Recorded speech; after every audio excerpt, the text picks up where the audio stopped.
Conjugaison au prétérit. Qu'est-ce que le prétérit? C'est l'équivalent du passé composé. Donc si je mets ici prétérit, c'est comme si je disais passé composé. Passé composé. Vous voyez en français. Donc lorsque vous conjuguez un verbe au passé composé, en français, vous devez tout simplement conjuguer le verbe avoir au présent et vous rajoutez plus le participe passé du verbe. Donc ici c'est take. Take signifie prendre. Donc le participe passé de prendre, c'est pris. Vous voyez? Donc je conjugue le verbe avoir ici au présent et je rajoute pris et je sais conjuguer mon verbe prendre au passé composé. On n'a pas de problème en anglais parce que le prétérit de take, c'est juste un seul mot, c'est took. Lorsque je dois le conjuguer au passé composé, je garde le took à toutes les personnes. Et je sais conjuguer au passé composé en anglais, c'est-à-dire au prétérit. Donc, on reprend rapidement. Lorsque je conjugue le verbe prendre, je vais dire par exemple à la première personne, j'ai pris, qui est ici, ça va donner I took en anglais. Tu as pris, you took. Il a pris, il a pris. He took, elle a pris. She took. Ici, c'est les objets, les animaux. Nous avons pris, ici, nous avons pris. We took. Vous avez pris. You took. Il ou elle au pluriel ont pris. They took. Donc, si je veux dire, par exemple, j'ai pris le bus, je vais dire I took the bus. I took the bus. Si je dis j'ai pris l'argent, I took the money. Vous voyez? Donc, conjuguer au prétérit en anglais consiste tout simplement à trouver l'équivalent du verbe donné au prétérit. Une fois que vous avez trouvé le prétérit du verbe, vous êtes tranquille. Il suffit tout simplement, en français, de savoir conjuguer le verbe avoir au présent et de maîtriser ses participes passés. All right? Good. Nous allons continuer dans les autres formes, c'est-à-dire la forme négative. Mais si vous avez aimé cette vidéo, n'hésitez pas, abonnez-vous, likez, partagez, mais surtout abonnez-vous pour ne rater aucun contenu et aucune vidéo. La forme négative. Lorsque vous voulez faire la forme négative de n'importe quel verbe irrégulier, vous devez tout simplement savoir que le tout que vous avez vu au début disparaît au profit de did qui est ici, auquel on rajoute le not et le verbe de départ qui était take, il leur revient tout simplement tel qu'il était. C'est ce qu'on appelle la base verbale. Donc, on ne met plus took qui est ici, parce que on a déjà did qui fait barrière. Donc, did est synonyme de prétérit du verbe take. Partout où vous allez voir did, tous les verbes reviennent à la base verbale, Alright, guys? Donc, ici, on va faire la même chose de la répétition. On va mettre ici I did not take, ce qui veut dire je n'ai pas pris. Je n'ai pas pris. I did not take the bus. Je n'ai pas pris le bus.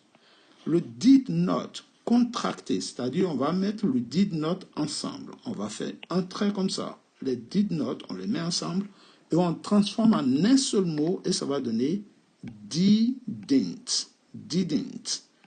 Donc au lieu de dire I did not take, ça va donner I didn't take. I didn't take the bus. You did not, ça veut dire tu n'as pas pris le bus. You did not take the bus. Sinon, vous pouvez aussi dire you didn't take the bus. Et à toutes les personnes, on a did not et on a le verbe. J'aurais pu supprimer tous les autres et garder un seul did not. comme j'ai fait ici avec le took. Et ça n'aurait rien changé parce que de toute façon, à toutes les personnes, on a did not, did not, did not, did not, did not partout. Passe à la forme interrogative. La forme interrogative se fait avec le did qui est ici. Ce n'est pas une négation, donc on va garder le did et on va laisser le not. Donc le did qui est ici, il revient ici. Donc, lorsque vous posez des questions au passé avec un verbe irrégulier, le verbe irrégulier est symbolisé ici dans la question par le did. Et on remet le verbe ici. Dans une phrase ou dans une question dans laquelle il y a did, on ne peut plus remettre le prétérit du verbe qui est ici. Non, c'est impossible parce que le prétérit de ce verbe, il est représenté par le did. Donc, si je dis par exemple, est-ce que tu as pris le bus? Je vais dire, did you take the bus? Est-ce que tu as pris le bus? Did you take the bus? Vous voyez? Est-ce que j'ai pris? Est-ce que j'ai pris ce que tu m'as demandé? Did I take? Did I take what you asked me? Did you take? Est-ce que tu as pris? Did he take? Est-ce qu'il a pris? Did she take? Est-ce qu'elle a pris?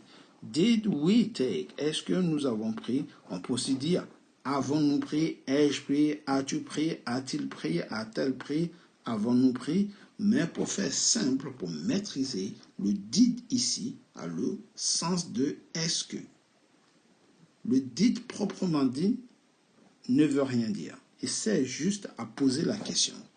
Donc c'est un opérateur qu'on utilise pour poser des questions lorsqu'on n'a pas d'auxiliaire modal dans la phrase. Dans la leçon précédente, vous connaissez maintenant la liste des auxiliaires modaux. Lorsque vous n'avez pas d'auxiliaire modal dans une phrase, vous faites appel à un opérateur qui est did au passé ou bien do au présent.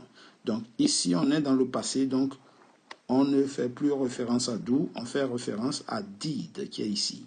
Donc le did va être utilisé pour faire toutes les autres formes. Le did est utilisé pour faire la forme négative, le did est utilisé pour faire la forme interrogative et le did est utilisé pour faire la forme interronégative.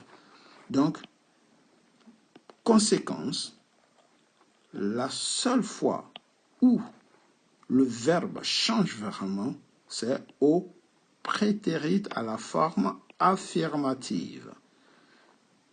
Toutes les autres formes, le verbe revient à la base verbale. Vous voyez ici, take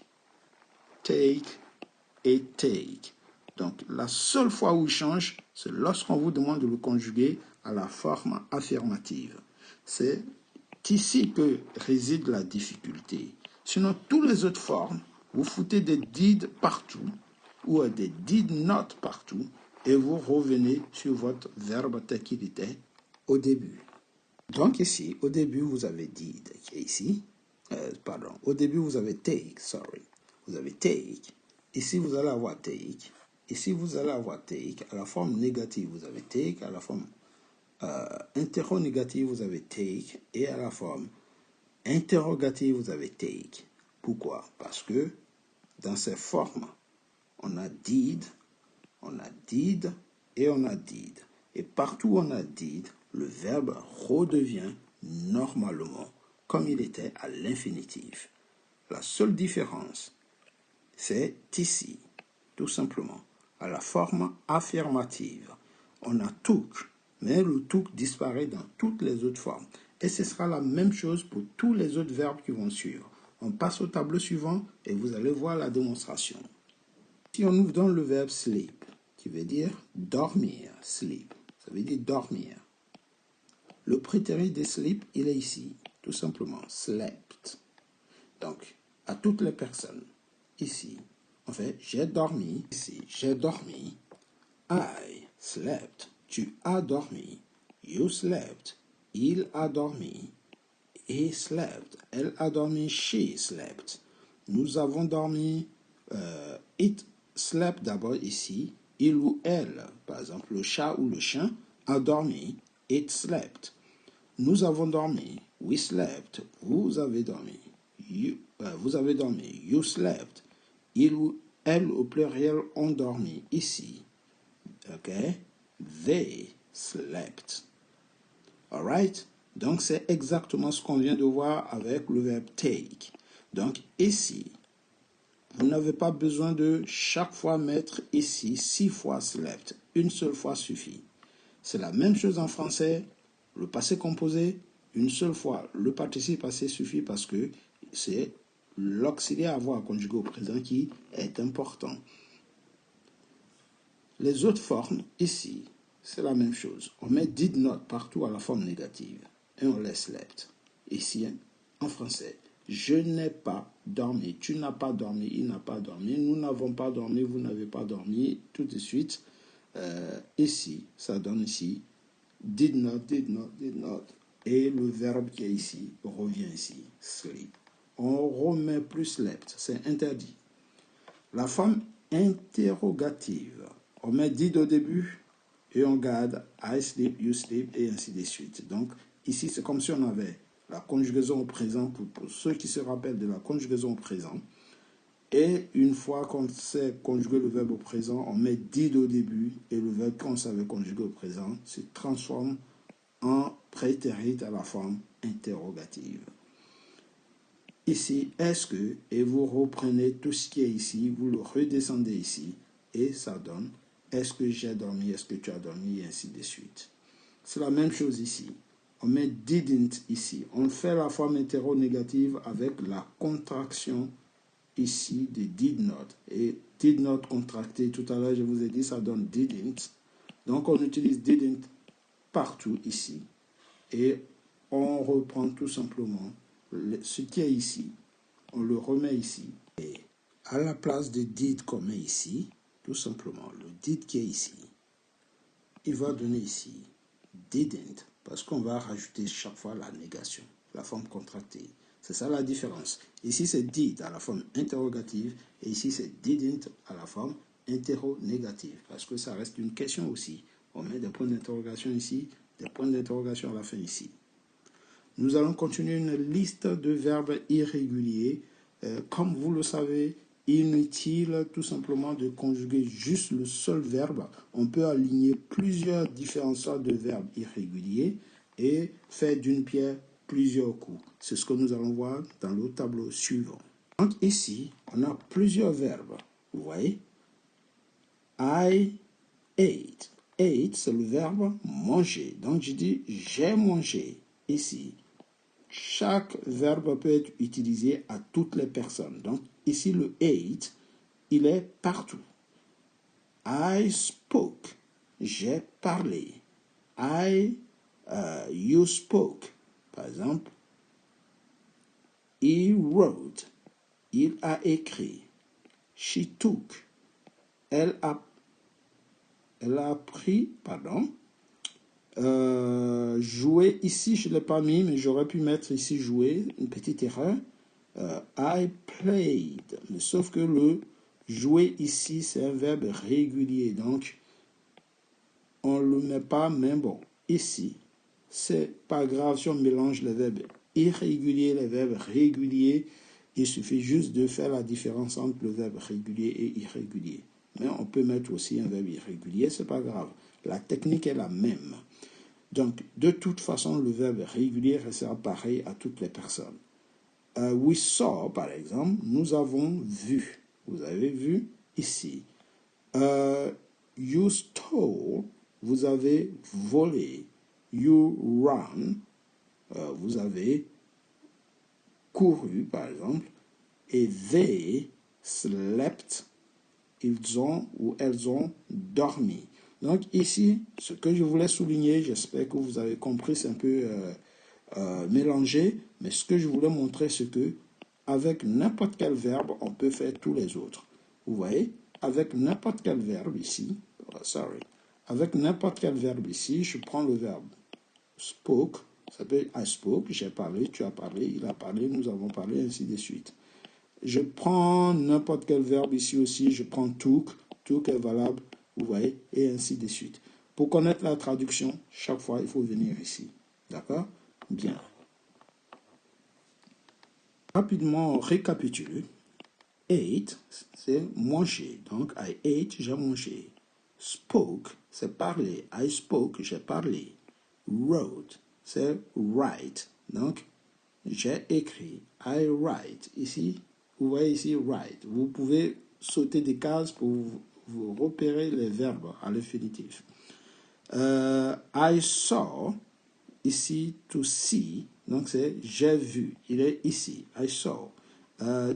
Took, j'ai pris, vous voyez. Stole, j'ai volé. Run, j'ai couru. I slept, j'ai dormi. Donc, lorsqu'on les met à la forme négative, vous voyez, ici, ate, ça devient eat. I didn't eat. I ate. J'ai mangé. Je n'ai pas mangé. I didn't eat. I spoke. J'ai parlé. I didn't speak. Je n'ai pas parlé. Vous voyez? I wrote. I didn't write. I took. I didn't take. I saw. I didn't see. I stole. I didn't steal. Sorry. I run, I didn't run. I slept, I didn't sleep. All right? Forme négative. Ici, à la forme interrogative. I ate. Did I eat? You spoke. Did you speak? You wrote. Did you write? You took. Did you take? You saw. Did you see? You stole. Did you steal? You ran. Did you run? You slept. Did you sleep? Et ça donne ici tout simplement est-ce que, et vous avez les traductions en face ici. Hétéronégative. Ici. Didn't I eat? Est-ce que je n'ai pas mangé? Est-ce que je n'ai pas mangé avec eux? Didn't you speak? Est-ce que tu n'as pas parlé? Didn't he write? Est-ce qu'il n'a pas écrit? Didn't he take? Est-ce qu'il n'a pas pris? Didn't she take? Ou si, est-ce qu'elle n'a pas vu? Didn't we steal? Est-ce que nous n'avons pas volé? Didn't you run? Est-ce que vous n'avez pas couru? Didn't you sleep? Est-ce que tu n'as pas dormi? Sorry, je reviens en arrière. Et c'est à peu près la technique des conjugaisons au prétérit. Nous allons passer à quelques exercices. Je vais prendre un verbe et on va reproduire le schéma tel que nous l'avons vu pour voir si vous avez compris. Mais attention, abonnez-vous, likez, partagez, mais surtout abonnez-vous pour ne rater aucun contenu. C'est parti pour les exercices. Here we go. Prenons le verbe drive, qui est, et mettons-le au prétérit. Drive, ça va donner au prétérit. Drove. Alright, drove. Donc ça va donner ici, tout simplement à toutes les personnes. Je vais dire I drove, you drove, he, she, it drove. We drove, you drove, they drove. Ça va donner j'ai conduit. Tu as conduit, il a conduit, nous avons conduit, vous avez conduit, ils ont conduit. Ok? C'est ça, drove. À la forme négative, vous voyez ce que je vais faire? Je mets ici, je n'ai pas conduit, tu n'as pas conduit, il n'a pas conduit. I did not. Et je mets ici, le drive qui est ici, il va revenir. I did not drive. Je ne peux plus dire I did not drove. Hein? I did not drive. La forme contractée des did not, je colle l'ensemble et je mets didn't. I didn't drive. Je vire le O qui est ici, je le remplace par l'apostrophe et je mets le T. Ça donne didn't. Vous voyez, did not ou bien didn't. et à toutes les personnes. Je dis I didn't drive, you didn't drive, et ainsi de suite. Ça va donner je n'ai pas conduit, tu n'as pas conduit, il n'a pas conduit, nous n'avons pas conduit, vous n'avez pas conduit, ils n'ont pas conduit. Pour poser la question ici, je commence par mettre mon did ici à la forme. Ici, interrogative. La forme interrogative, je mets mon did d'abord. Je vais changer de couleur. Je mets mon did ici d'abord. Did. Alright. Did. Et je reprends le verbe qui est ici. Drive. Je remets ici. À toutes les personnes. Et ça va donner did I drive? Did you drive? Did he drive? Did she drive? Did we drive? Did you drive? Did they drive? Ça va donner est-ce que j'ai conduit? Est-ce que tu as conduit? Est-ce que vous avez conduit? Est-ce que nous avons conduit? Et ainsi de suite. Donc, je ne vais pas écrire, traduire en français. Vous savez automatiquement la technique de est-ce que et on complète le verbe j'ai conduit. Donc, tout ça, ça vient ici précédé de est-ce que. Voilà. Est-ce que j'ai conduit? On descend ici et ça donne une question en mettant un point d'interrogation à la fin. Pardon. Ici, la forme contractée qui est ici, didn't, vient ici, on met didn't partout. Ici, didn't, et on remet tout simplement le verbe didn't I drive? Didn't you drive? N'ai-je pas conduit? N'as-tu pas conduit? N'avez-vous pas conduit? Et ainsi de suite. Vous voyez, la technique est simple. La seule façon de conjuguer, c'est avoir ce tableau dans la tête pour savoir exactement à quelle forme nous sommes. On prend un deuxième exemple. Ici, cette fois-ci, nous allons conjuguer un verbe régulier. Cette fois-ci, ce verbe, il est régulier. On reconnaît les verbes réguliers à cause du ED à la fin.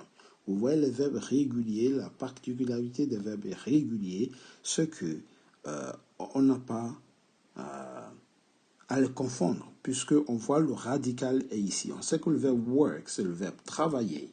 Ouais, travailler. Donc, le verbe ne change pas complètement. Il va donner tout simplement worked, mais on a le verbe work à l'intérieur. Donc, on repère tout de suite la ressemblance, d'où le côté régulier. Et tous les verbes réguliers, on les reconnaît à cause de leur ED à la fin, pour la plupart. Donc, ici, à toutes les personnes, je vais donner j'ai travaillé, I worked. Ouais, et à toutes les personnes, je vais mettre worked. La forme négative, did not, et le work, il redevient normal, le ED à la fin disparaît. Vous voyez, plus de ED. Il est là, le ED, il est ici. Il disparaît ici. Pourquoi? À cause de did not, à cause de did. La forme interrogative, la forme interrogative, je mets did au début et je remets work à la fin. Donc, le seul moment où le verbe change, comme je l'ai dit dans la première explication, c'est ici. Ici, la forme hétéronégative c'est fait avec les formes contractées. Je mets didn't partout, je mets work, cette fois-ci la base verbale, donc sans le ED. Donc, quand vous remarquez bien, la conjugaison du verbe ne change que uniquement au prétérit ici, avec le ED. Partout, le verbe perd son ED et redevient normal comme tous les autres verbes qu'on a vus au prétérit. Alright? Très facile de conjuguer n'importe quel verbe au prétérit. Il faut tout simplement, apprendre la liste des verbes irréguliers. Liste, une fois que vous la connaissez, vous prenez n'importe quel verbe. I bought, j'ai apporté. Ça vient du verbe bring. I did not ou I didn't bring, je n'ai pas apporté. I caught, j'ai attrapé. I didn't catch, je n'ai pas attrapé. Donc ici, vous repérez tout de suite le verbe qui a été mis au prétérit. Lorsque vous le mettez à la forme négative, le verbe redevient normalement à la base verbale. Ce qui signifie que lorsque vous avez une phrase à la forme affirmative, si vous ne connaissez pas la liste des verbes irréguliers, il vous sera très difficile de mettre la phrase à la forme négative parce que le prétérit à la forme négative va changer si jamais c'est un verbe irrégulier. Vous voyez, d'où le verbe irrégulier parce que bring qui est ici, le bring qui est ici, est différent de brought qui est ici. Ça, c'est le même verbe, mais à des temps différents. Ici, il est au prétérit, ici, il est à la base verbale. Donc, on ne peut pas le connaître si on ne les connaît pas par cœur, comme ça. D'où le côté irrégulier. L'un, c'est le côté changeant du verbe. Vous voyez, on prend le deuxième. Caught, catch. Held, hold. Heard, hear. J'ai pas mis had, have. Got, get. Found, find. Dreamt, dream. Et pour finir, nous allons prendre un dernier exemple. Nous avons take, qu'on avait déjà vu. On fait ça. Le passé, c'est took. Ici, le take revient à la forme négative avec did not. Avec didn't I, forme interrogative. Le take revient. Did I, avec la forme interrogative, le take revient. Vous voyez, il n'y a que ici qui donne took. Le eat. Ici, c'est le verbe manger. Au prétérit, ça donne ate. À toutes les personnes. J'ai mangé, tu as mangé, il a mangé, nous avons mangé. I ate, you ate, he, she, pardon. We, you, they ate. Ça ne change pas. À la forme négative, le verbe revient partout. Eat, eat et eat. All right. OK? Il faut tout simplement maîtriser sa conjugaison en français pour avoir la bonne traduction. Tout à l'heure, on a pris l'exemple du verbe régulier. Lorsque vous avez un verbe régulier à toutes les personnes, vous dites I played, you played. Donc, on répète, on remet plusieurs fois le même verbe, mais vous pouvez garder un seul et mettre l'accolade comme on a vu tout à l'heure. Et j'ai joué, tu as joué, il a joué, ainsi de suite. Lorsque vous le conjuguez à la forme négative, vous mettez le did not ici et le verbe, il perd son ED, il devient play. Comme ici on a did, le prétérit ici disparaît parce que le did est symbole de prétérit du verbe donner. Vous mettez did ici, le play revient ici. Vous mettez didn't ici, forme hétéronégative, le play revient. La technique, vous la connaissez par cœur maintenant. Apprenez à conjuguer aux 4 formes pour être incollable et surtout pour faire des phrases fluides, claires et nettes. C'est tout pour aujourd'hui. C'était la conjugaison au prétérit et les verbes irréguliers. Donc les verbes irréguliers au prétérit sont difficiles parce qu'il faut connaître chaque verbe et son prétérit. Et tout simplement, le tour est joué. Si vous avez aimé cette petite vidéo, n'hésitez pas à liker, partager, mais surtout, abonnez-vous pour ne rater aucun contenu, aucune vidéo. Merci pour votre concentration, pour vos efforts, pour votre dévouement et surtout, pour vos soutiens. Merci beaucoup. N'hésitez pas à liker, à partager. Take it easy, guys, and see you next time. Goodbye.